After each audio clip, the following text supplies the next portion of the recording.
Now, French President Emmanuel Macron is engaged in a very tight race with far-right candidate Marine Le Pen, and just days ahead of the polls, Macron has come out all guns blazing at the French far-right, warning French citizens against her clear xenophobia and ultra-conservatism aims, and stepping up his warning against the danger posed by the far-right. Now, Macron, during an interview to the French newspaper Le Figaro, said that the French right in France was still fundamentally the same. It attacks the Republic, has a base of anti-Semitism and a very clear xenophobia aim. During another interview, Macron also flagged against extremist forces in the wake of Russian-Ukraine war. He said extremes feed on fears, and fears are there: climate, geopolitics and the pandemic. I tried to bring answers, but when there are fears and big changes, the strategy of scapegoating works much better. Remember, Marine Le Pen, as a part of her poll manifesto, said she will ban Muslim headscarf from all public spaces, including the streets, if she wins. She has also said she will empower the police force to find those who defy this.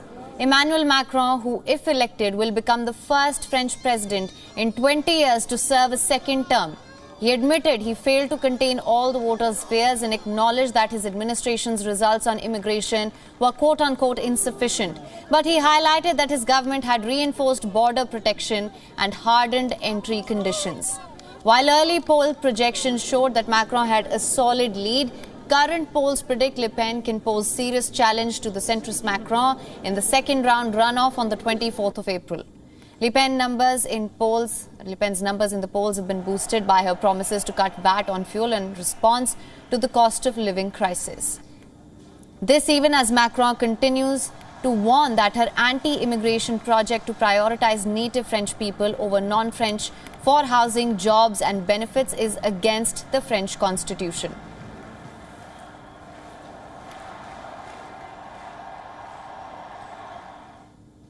Now, for more on this, WION correspondent Ross Cullen is joining us live from Paris. Thank you so much for joining us. Now, Macron has stepped up his warning against the far right. What will be the impact of this on her ratings? There is a tight race, as we know, between Macron and Le Pen. It's very tight at the moment when we are heading into the final polls today, Friday, ahead of the vote on Sunday. Some of the structure of the weekend for you tonight at 11:59 p.m. All campaigning must stop midnight Friday night into Saturday. And then Saturday is a day of consideration, and there must be no campaigning through to the end of polling, which runs for 12 hours, 8 a.m. to 8 p.m. on Sunday. So today is the final day of rallies, the final day of meetings, appeals to the public, media appearances by the 12 candidates standing in the first round. And Emmanuel Macron is just about leading those polls in first round percentage of votes. It is still Marine Le Pen who is hot on his heels in second place. And at the moment, it looks to be the far left Jean-Luc Mélenchon from the France Unbowed Party who is currently in third. Right. Now, there is also concerns over low voter turnout for Sunday's polls, as many have voiced concerns that there is nothing new in the election campaigns and that the campaigns have failed to address a lot of their concerns. What is your assessment of that? Well, there certainly are new impacts on this campaign.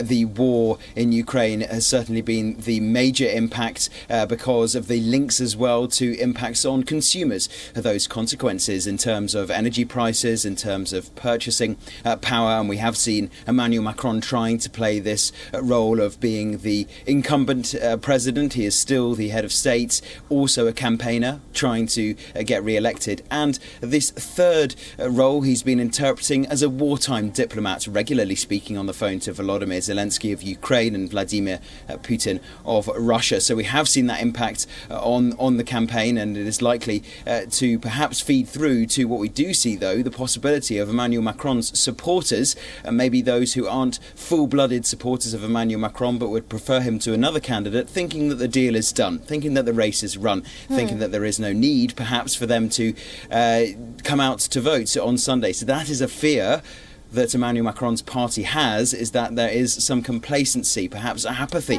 among the public, because there is currently a high chance of a low turnout. Right, absolutely. And also, as per estimates, Le Pen could pose a serious challenge to Macron in the second round runoff, likely a repeat of 2017. What can you tell us about that?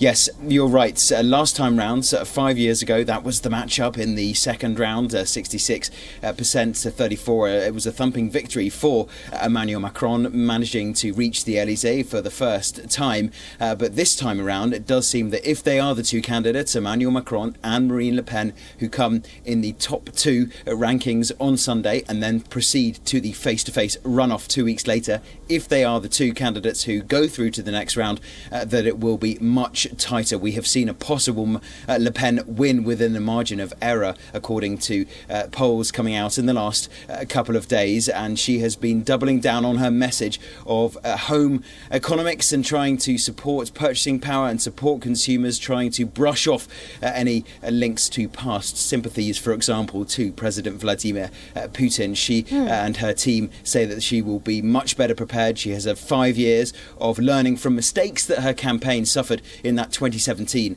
runoff. So she and her team say that they will be ready for this second round if she manages to make it through. Emmanuel Macron is hoping to get through and therefore be able to have 2 weeks of a face-to-face campaign against, in all likelihood, Marine Le Pen. Right. All right, Ross, thank you so much for joining us with all your inputs on this. WION is now available in your country. Download the app now. Get all the news on the move.